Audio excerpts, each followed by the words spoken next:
Hi, I'm Dr. Avi Mandell, Director of the Sellers Exoplanet Environments Collaboration at NASA Goddard. And in this presentation, I'll be discussing our work in improving our roadmap for the exploration of rocky exoplanets. To date, we have found more than 5,000 planets orbiting other stars, using a wide range of different detection methods. And you can see that the vast majority of these planets are smaller than the size of Neptune and Uranus in our own system. And you can see that most of the planets discovered to date orbit very close to their parent star. We believe that's not actually due to the underlying planet population, but more due to the biases inherent in detecting planets with the transit method, which is used by the Kepler Space Telescope. In general, we believe that small planets dominate the overall planet population in the universe. As the field of exoplanet detection matures, the NASA and ESA exoplanet mission roadmap is turning from missions primarily focused on exoplanet detection to missions primarily more focused on exoplanet characterization. You can see here that I've marked the missions that were primarily planet detection, missions such as Kepler, TESS, Corot, and Gaia and Cheops, and the missions that both in the past, such as Hubble and Spitzer, and missions in the future, such as the James Webb Space Telescope, WFIRST, and a future New Worlds telescope, such as the Habitable Exoplanet Imager or the LUVOIR surveyor, will mostly be focused on planet characterization. Now, there are two methods that we use to characterize the atmospheres and surfaces of nearby exoplanets. One of them uses the transit method, similar to the Kepler Space Telescope, but actually measures the light from the stars that filters through the planet's atmosphere in order to examine the composition and structure of planets. The second method is called high contrast imaging, which actually takes a picture of a planetary system by blocking out the light from the central star in order to see the faint light from nearby planets. Each of these exoplanet characterization missions will be sensitive to a different region of planetary parameter space based on the technique of characterization that each mission will focus on. The Hubble Space Telescope and JWST, as well as future missions such as the Origin Space Telescope and LUVOIR that use transit spectroscopy, will mostly be sensitive to planets in the large and hot portion of parameter space, such as hot Jupiters and rocky lava worlds. While missions using direct imaging, such as WFIRST and HabEx, as well as LUVOIR, in imaging mode, will be sensitive to planets much farther out from their parent star.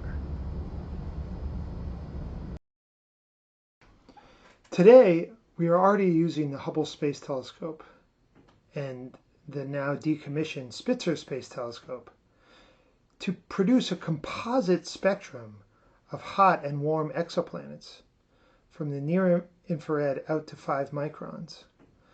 In this image on the left, you can see that we can examine H2O and get faint hints of other molecular species across a wide wavelength range with today's observatories.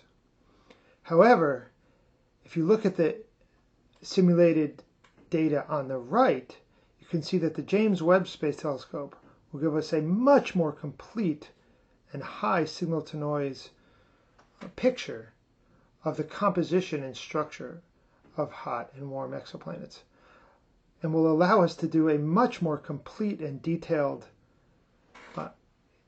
examination of the composition and molecular structure of exoplanet transiting exoplanet atmospheres. LUVOIR, or HabEx, depending on which concept is chosen, will take another great leap forward in characterizing rocky exoplanets, and will focus on an actual search for habitable planets around Sun-like stars, a veritable Earth 2.0. So you can see on the left a simulation of an image that would be taken of a solar system at 13 parsecs from the Sun. That's essentially 40 light years from our own system, with a coronagraph on a 12-meter telescope. You can see that the light from the star is blocked out all the way out to a distance beyond where a Jupiter-like planet would sit, revealing the light from an Earth and a Venus-like planet in this solar system clone.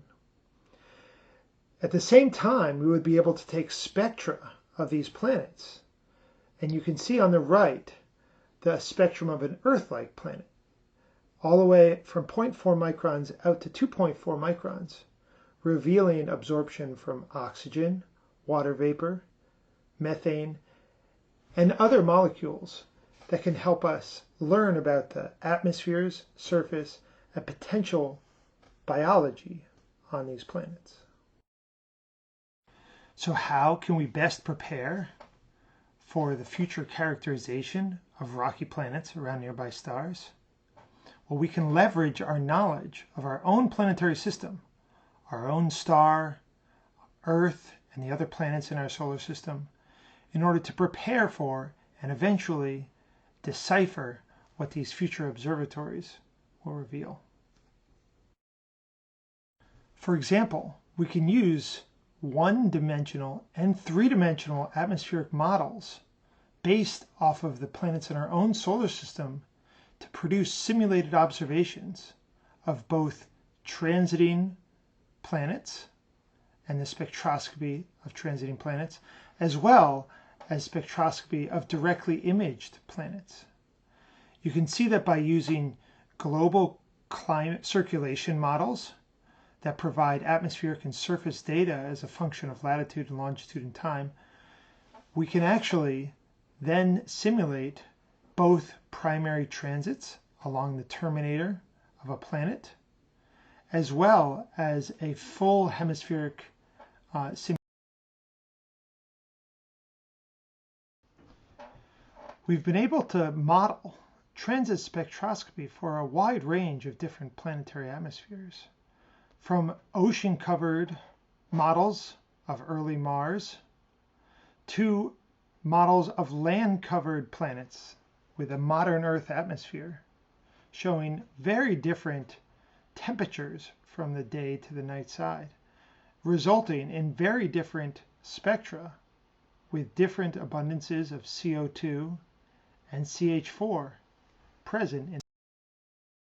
Similarly, spectroscopy of directly imaged rocky planets will be able to identify signatures of different types of hazes and clouds by examining the reflected light from rocky planets across a wide wavelength range.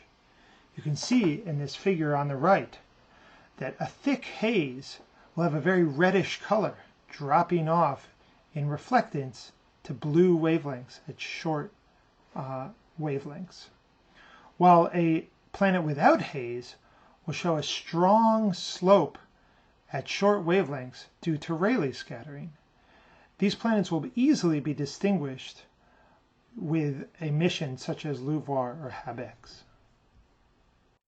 Transits. We can also use models of the interiors of rocky planets based on the rocky planets in our own solar system to better understand the interior structure, composition, and dynamics of rocky exoplanets. And we can use these models to then interpret observations of the thermal flux that we actually may observe from these planets over the change in planetary face that we see with phase. So you can see here an illustration in the middle of a rocky planet tidally locked to its parent star with an extremely hot day side and a cooler night side. And this temperature change actually reflects itself in the convection of the planet's mantle. You can see this mantle convection shows much cooler material convecting down into the mantle on the night side and advecting around the planet to the day side. These temperatures can then be probed with thermal phase curves, such as the phase curve measurements that were accomplished for the gas-rich planet WASP-43 by Stephenson et al. 2014.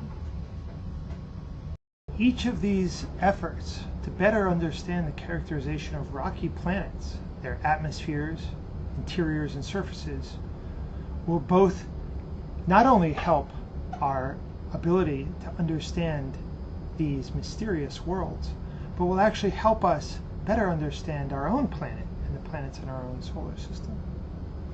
To find more about the work that the Sellers Exoplanet Environments Calibration is doing in these areas, please visit our website.